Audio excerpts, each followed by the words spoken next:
4 parents, 9 kids, 2 houses. Didn't really wanna talk about this. 4 parents, 9 kids, some queer. One thing's clear, there's no dysfunction here. 4 parents, 9 kids, 2 houses. Didn't really wanna talk about this. 4 parents, 9 kids, some queer. One thing's clear, there's no dysfunction here. Dave, hand me a beer. Welcome to episode 18. My name is Jacob Samuel Bushman, and I used to be married to Tobi Lynn Blake, who is currently married to Anthony Jonathan Farish, That's right. who has never been married to Tiffany Helen Minnick. Helen Bushman. Yes. Right. Sorry, I was using all the OG I names. like that. I like Yeah. that. I like that too. Now they're going to That's search fun. for me and steal my identity. Thank Yep, it's over Her now. socials, I could tell you Jake's social. Look up her books, T.H. Snyder. Oh, she is that's an a author. lesser known fact about Tiff Yeah. is that She's like, there goes my It's 2 cents getting a hot lie. I was here. Motherfucker just made me come up with the new truth. Well, we all know that. Oh, that's a good Oh, yeah. duh. They know. You know. Yeah. Whew, I was way You so wrong. wouldn't true. fool me. That's so funny. Tiff Daisies. wrote erotic novels, guys, and they are juicy. I was given one. She gave me one for, was it like a Christmas? I think so. Or Mother's Day or something. And yeah, I mean, thoroughly entertaining, really impressive. Find it on Amazon. T.H. Snyder. I was driving to Utah to get That's my right. kids that lived up there at the time. And I had a glass to of bring wine back. and had she the was- night to myself. She was giving me the play-by-play, and I'm like, hey-o. It's so awesome that you did that. I just always forget that our co-mommy's this badass author that Yeah. went to like authors conventions and One day She's I'll a get back badass. into it. Like my retirement will be doing that again, I guess. What if That'll be we, fun. I enjoyed it. It was like therapeutic. can we co-author, like the 4 of us, just write an erotic novel about furries. set in space? Space Odyssey. I'll be Space running our furries? party barge. Space furries. Space furries. On What a did party you barge. say? Don't On say a too much. par- Don't say too much. The studios No are gonna spoilers. Yeah. We need NDAs signed. Take it. That's right. Oh, yeah. NDAs.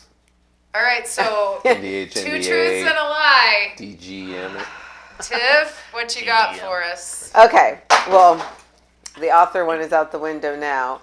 But let's see. Okay. When I was 7, We all knew it was fun. I was skiing and a ski pole went through my neck and was like a millimeter from my carotid artery. What? That was frightful. What made it Millimeter corroded is in the not- first place? Carotid. You're corroded. We're gonna Millimeter fight is not tonight. many meters at all. No, That's it's so yeah, and I have close. well, yeah. Later we'll have to look at the lump. You know what I just remembered about this game is that you're supposed to ask questions to like see if they're telling the truth about stuff. We need Oh, to do were you that. taken to the hospital? Number 2,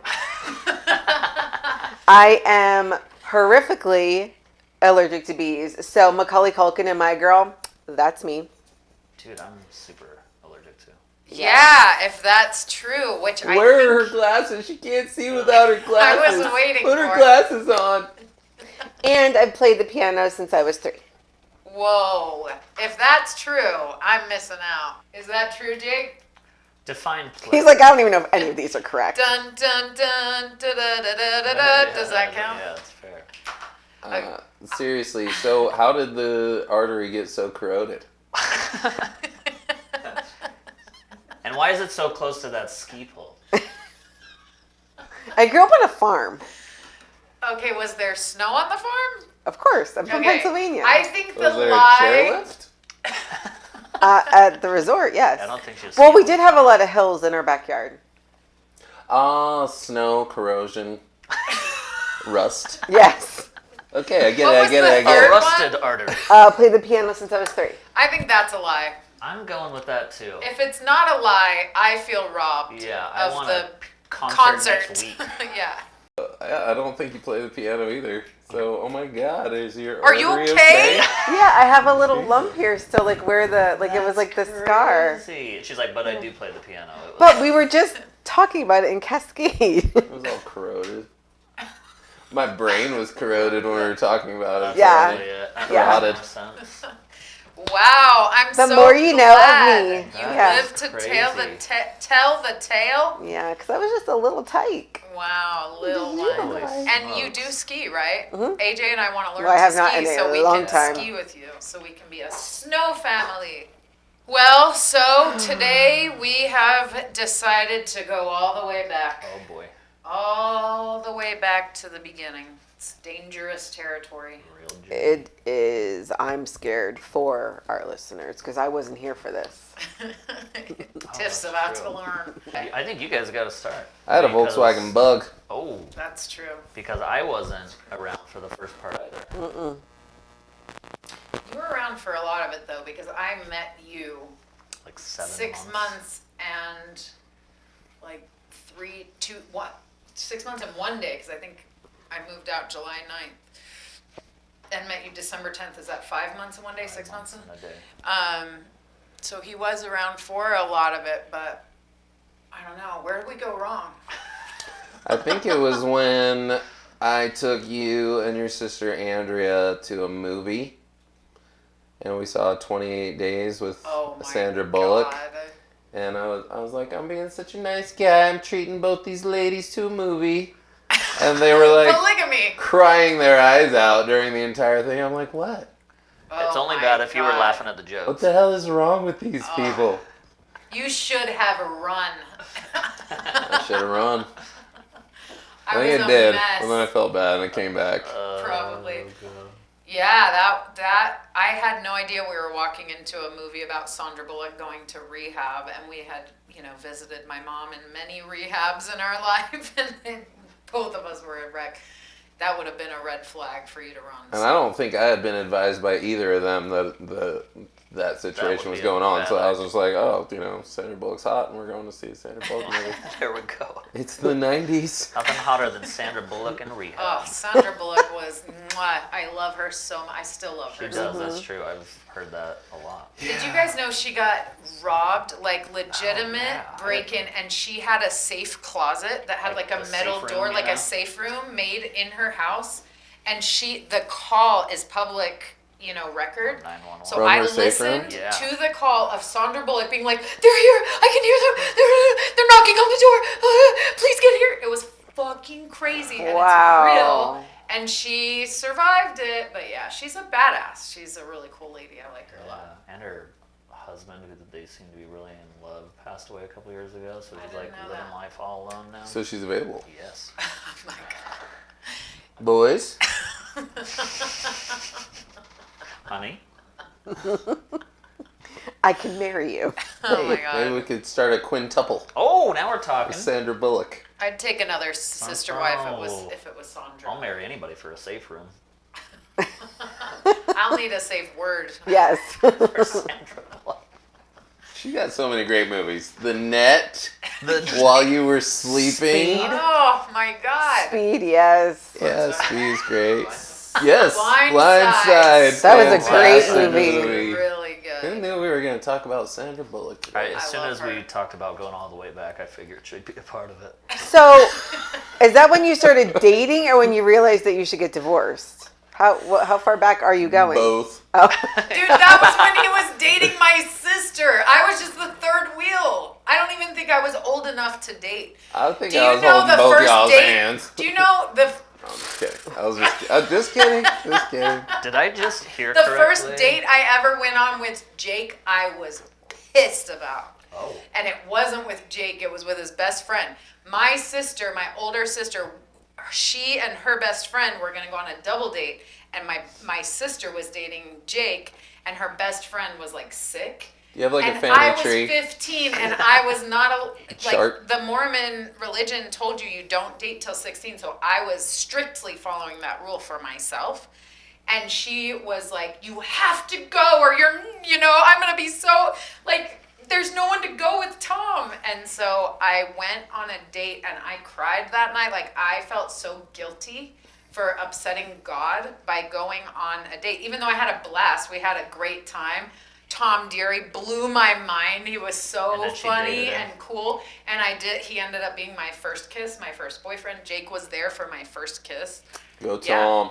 Tom, Tom, Tom, Tom. Tom to Tom was my first boyfriend. Sometimes you just gotta break the rules. But yeah, I was mad about going on that date because I felt so guilty and I literally had to repent for doing that. So it Unbelievable. stressed. Had me I out. known this, I probably wouldn't be sitting at this table right now. Yeah. Right. I mean, 15.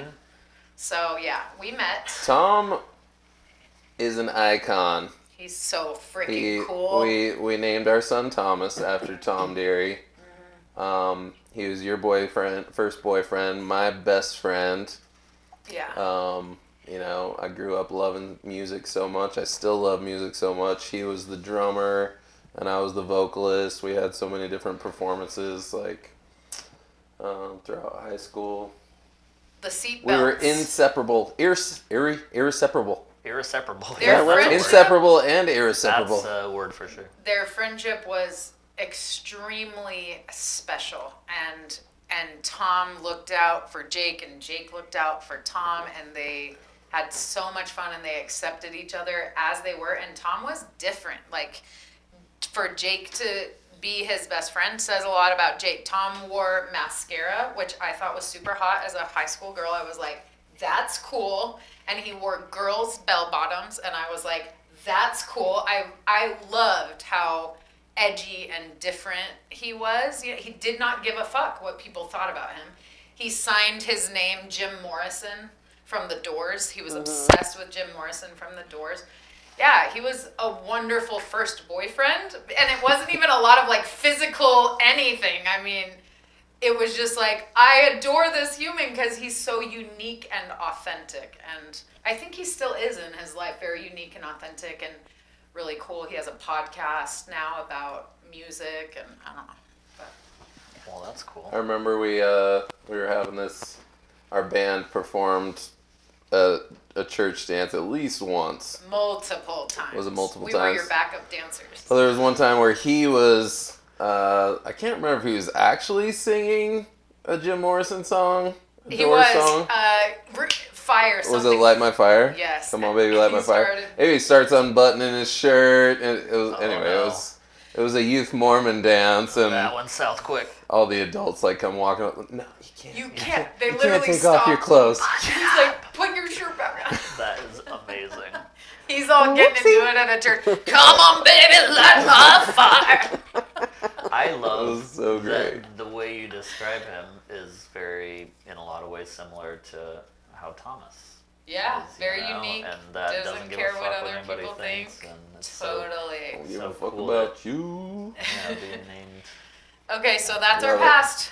That's It was fine. And here we are. Yeah. And here we are today. It was Nothing good. else happened. If It we're was going at that fine. rate, then this is gonna be a long yeah, episode. that's Yeah. true. That's a good point. Oh my god. So let's get to the hard part, I guess. We had a lot of good times. I think one thing that Jake and I had going for us is that we were always really good friends. And when we were married, we laughed a lot and we joked a lot and we had a lot of fun and we did not fight a lot. Like, it's not like we were screaming and yelling at each other all the time. But I was very unhealthy and unhappy. And I think that if things were different and I had an awareness and an understanding and healing and whatnot, things probably would have, I have no idea how things would have turned out. But I know that when I got married to Jake, I was, and this is so tricky, this is so hard to talk about, like we've never gone here, but like I really felt like I loved Jake and I was excited to marry Jake.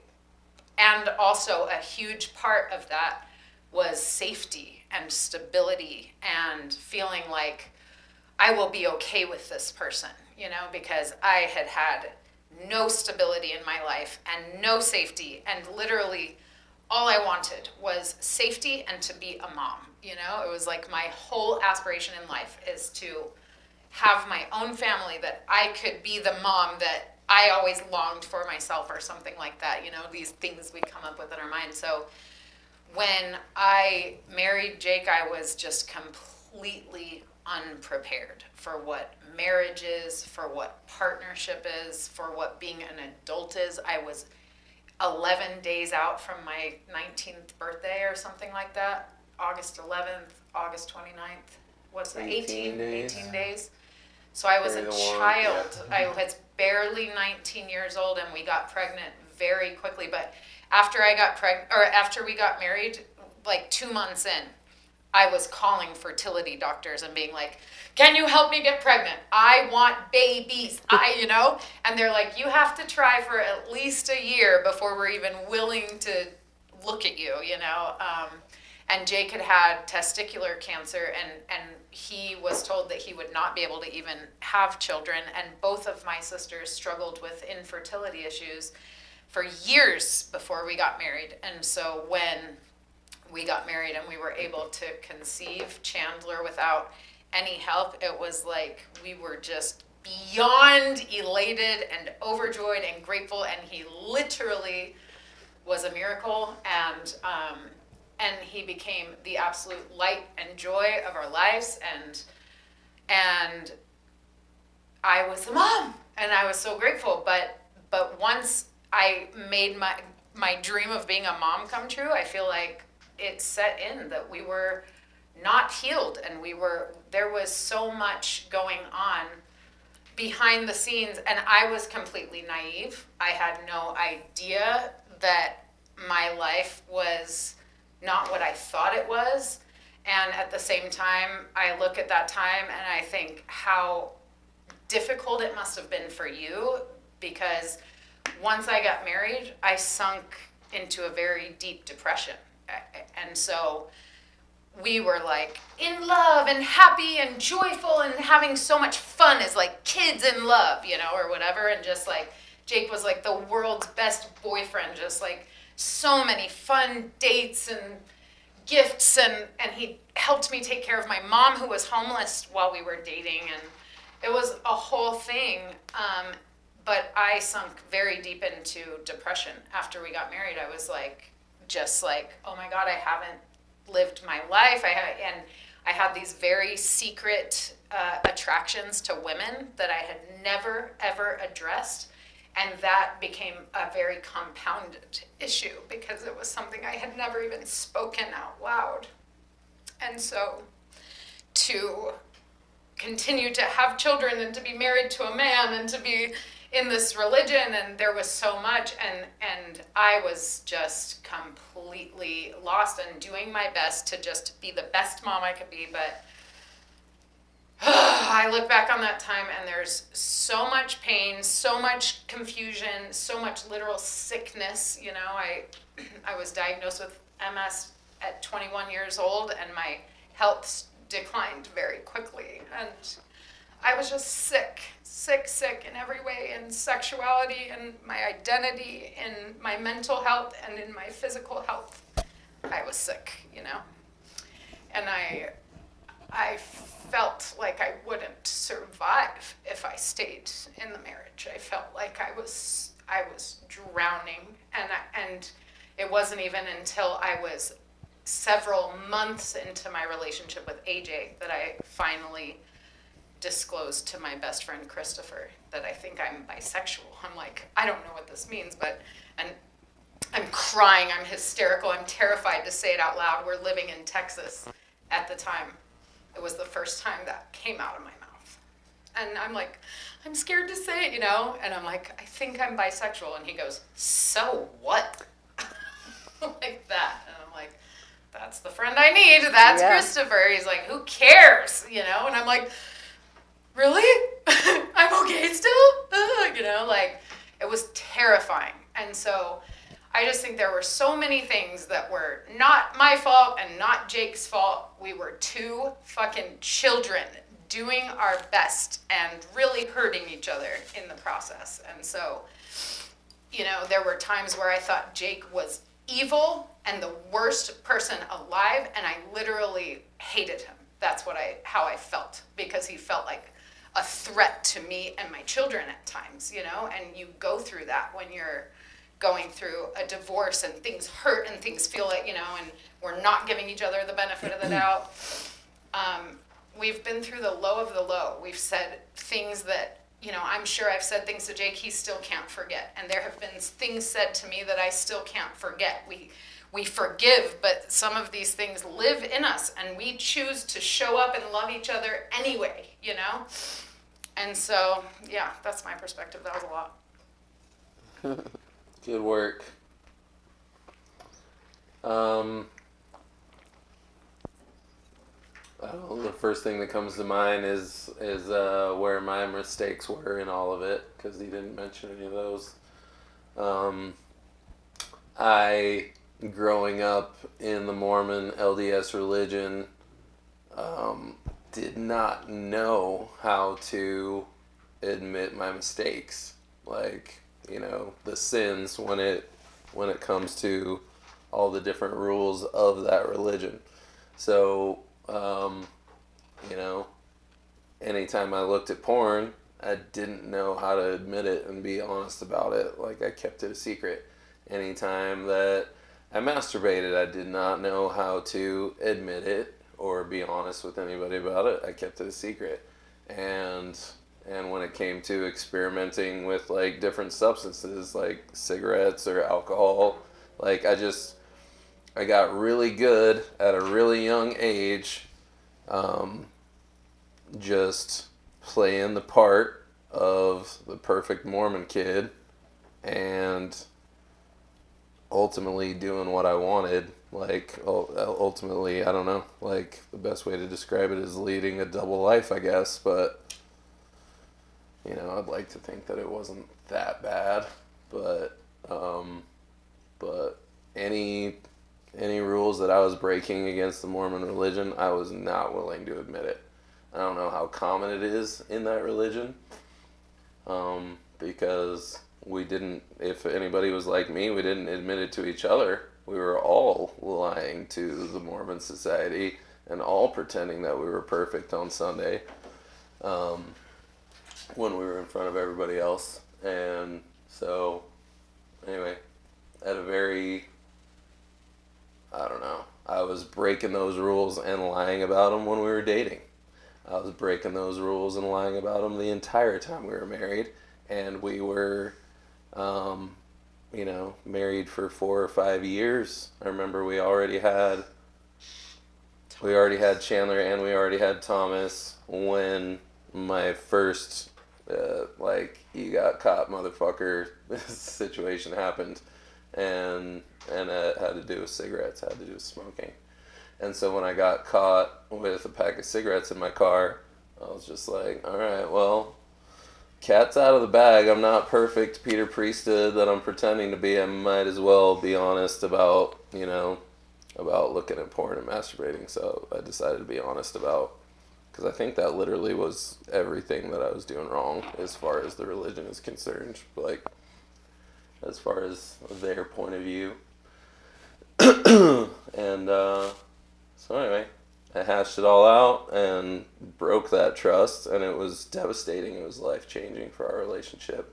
And it doesn't mean that she didn't forgive me, because she did. But I fucked up again. And then, rough patches and trying to forgive me, and then I fucked up again. I just couldn't be... I was expected to be perfect by my wife and by the religion, and it wasn't her fault, because we were wired that we were supposed to be perfect, and anyway, I couldn't do it. But even after getting caught the first time, I still didn't know how to be honest about it. Like, it took losing this relationship and losing my kids full time to finally decide, like, all right, fuck being dishonest. I can't do it anymore. I'm not going to do it anymore. I'm just going to be who I am. And if you accept me, accept me. If you accept me, accept me. So yeah.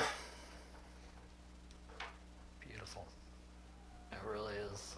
Just listening to both of you, like, it's just, for starters, 100%. So many people within all religion and any kind of structure that is telling you what's right and what's wrong are having to suppress and hide the things that are wrong when so often they're things that are just natural, I 100% experienced that in my growing up in the church. But anyway, not about me. The point is, like, so common, in my belief, that's a thing. And so common to, even if you're, like, caught with something or whatever, it's not like it just all of a sudden solves your problem, or, solves the issue of, like, I mean, you have a lifetime's experience of, like, hiding things, because you felt like you had to, I think just personally I can relate to that really well, and it's difficult. One thing that in the last episode we talked about how Jake and I had like a heart-to-heart in their backyard not very long ago. And one thing that Jake mentioned that really affected me profoundly is how much it hurt. I hope this is okay to share.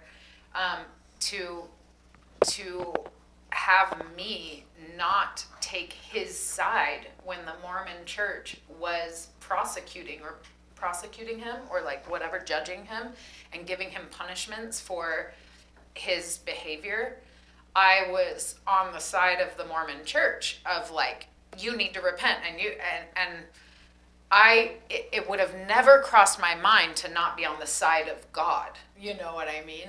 And that is so valid and so real that I wish I would have had that awareness to be like, you know what? No, you don't deserve to feel bad for making a mistake, because he talked about how publicly humiliating it was to not be able to take the sacrament, because if you make a mistake, they have this public sacrament every week, and the people who are not worthy to take that, it's a public thing that people are seeing him not take it. Or if a baby is blessed, which, our babies were blessed. I don't know. I think you blessed all of our babies. I'm not sure. Yeah. But it's a thing that he can't, if one of our nieces or nephews is being blessed and he's been deemed unworthy because he looked at pornography or masturbated or smoked a cigarette, then he cannot go up there and stand in that circle to bless the baby, and everybody sees that he is not up there, and that is a very humiliating thing that I never experienced in the Mormon church, that I didn't have an awareness of how deeply hurtful that must have been until you expressed that. And it really helped me see that it wasn't just me suffering with your mistakes, that you were unfairly suffering too, and that I could have been on your side through that. And so I just so appreciate you helping me understand how hard all of that was for you. It's not fair. And other people in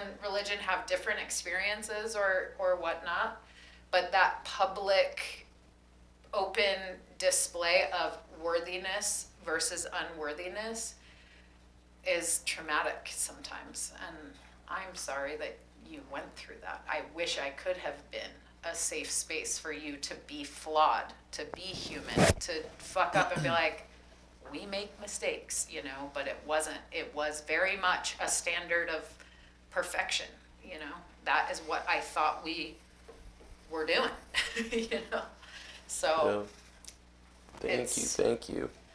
I mean, I do remember, like, you wanted to be that way. I mean, when I told you about my first mistake when we were dating, when I was just like, listen, I lied to you about being a virgin when you asked me. I'm not. And I was like, I'm really, really, really sorry. And you were like, that's what forgiveness is all about. That's what the atonement of Jesus Christ is all about. Like, you're forgiven by God and you're forgiven by me. It's like you wanted to do that, but at the same time, like, we were just wired to expect our relationship to be perfect. I think that's what's so difficult about even like sitting here and listening to both of you, who I genuinely care about very much.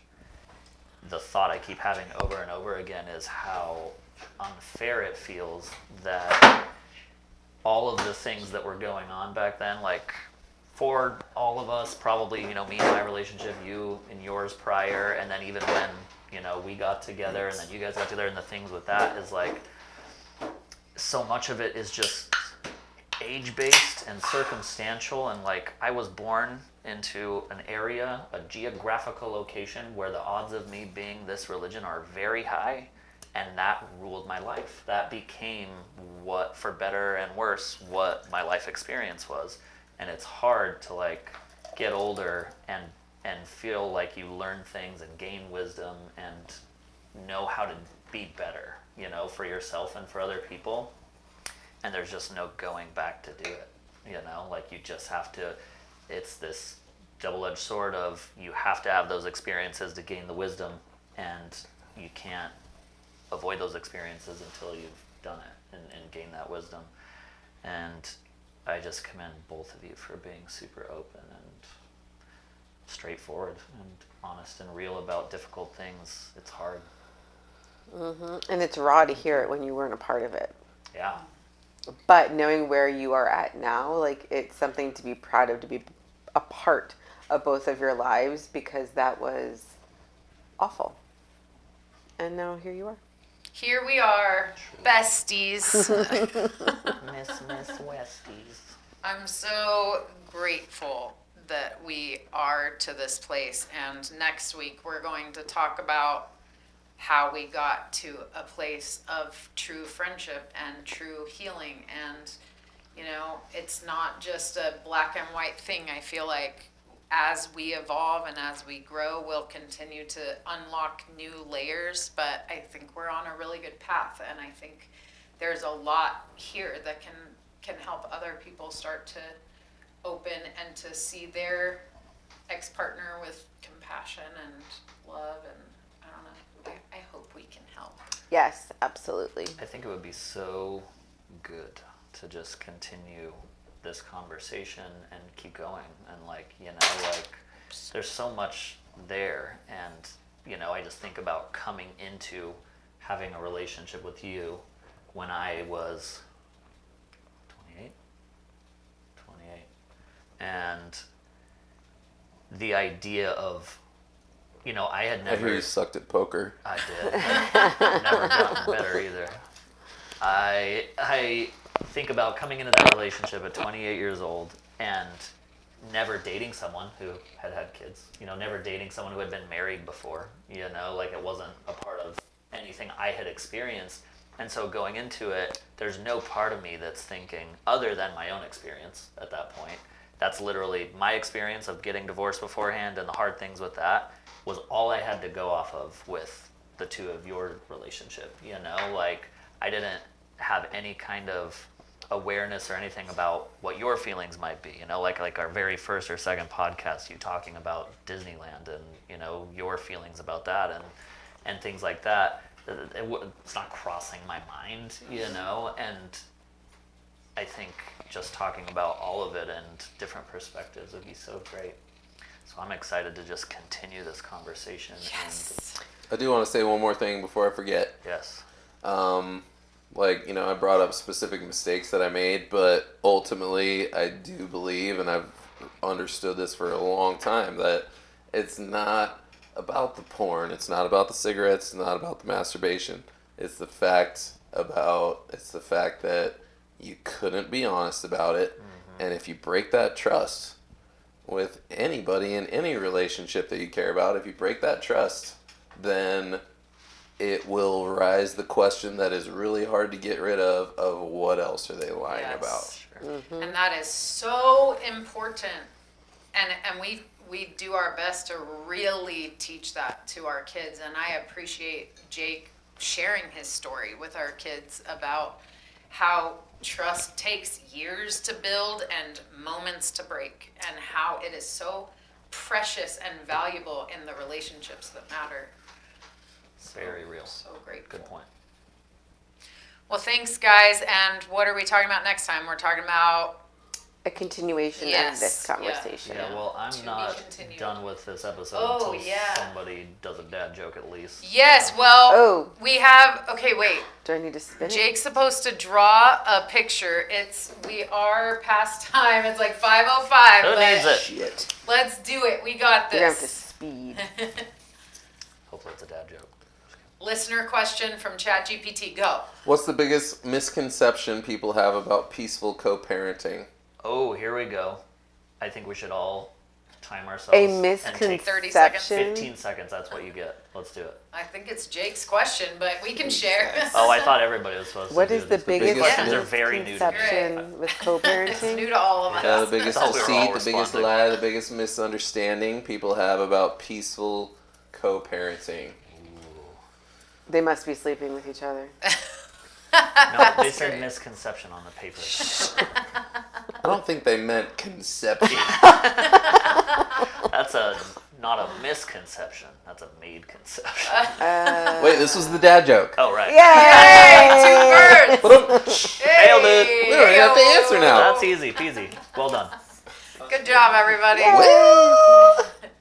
The biggest misconception people have about peaceful co-parenting. I don't know. It's a weird question. What are I they even think- asking? I think a good misconception people probably have, because I get this, is that we just get along about everything all the time or something. Or we that like agree. we agree on everything, or we don't have different opinions, Yeah. or it's just like, like, well, what if somebody thinks a different way? Well, we all think a different way. Yep. We're just We I just think what say we've it. gotten better at is offering our opinion without being like, so that's the answer, and that's what you have to do. Benefit of the doubt, and communication. Like when something rubs you the wrong way, Yeah. because that happens all the time, even when things are really, really, really going well. Yeah. Like in your marriage and the co-parenting when you're now a blended family. I mean, miscommunication, misunderstandings, it happens all the time. And are we just gonna let it slide because we love that person and we're trying to make the best of everything, or like, hey, that felt wrong to me. Can we talk about it? Mm-hmm. Like communication,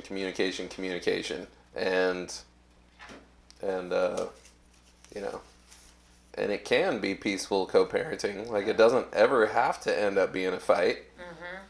Mm-hmm. But everybody's got to be on the same page that we're not going to look out for number one.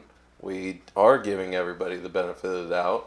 And when we do get our feelings hurt, we're willing to bring it up in a very calm and peaceful manner. Yeah. Like, not like, okay, my emotions are really getting the best of me right now and I'm ready to attack and I want to talk about it now. Mm-hmm. Like, no, just, like, fuck you. Fucking sleep on it. Yeah. Yeah. Yeah. Like, bring it up when you know that you've got complete control over your own emotions. Totally. Say, I would like to talk about something, blah, blah, blah. I'm going off on tangents, but It's good news. No, you're a really good example of that in our family. Serious. I'm like, I'm here Tangents? for it. Wife, you're like, no, I'm like, it's time to go. That's like, be at the club already, That's shaking a great. tail. We for got me. shit to we do. balance each other out. Thanks for being here. Yes, everybody. see you next We'll time. See you next time. Mwah. 4 parents, 9 kids, 2 houses. Didn't really wanna talk about this. 4 parents, 9 kids, I'm queer. One thing's clear, there's no dysfunction here. 4 parents, 9 kids, 2 houses. Didn't really wanna talk about this. 4 parents, 9 kids, I'm queer. One thing's clear, there's no dysfunction here. Babe, hand me a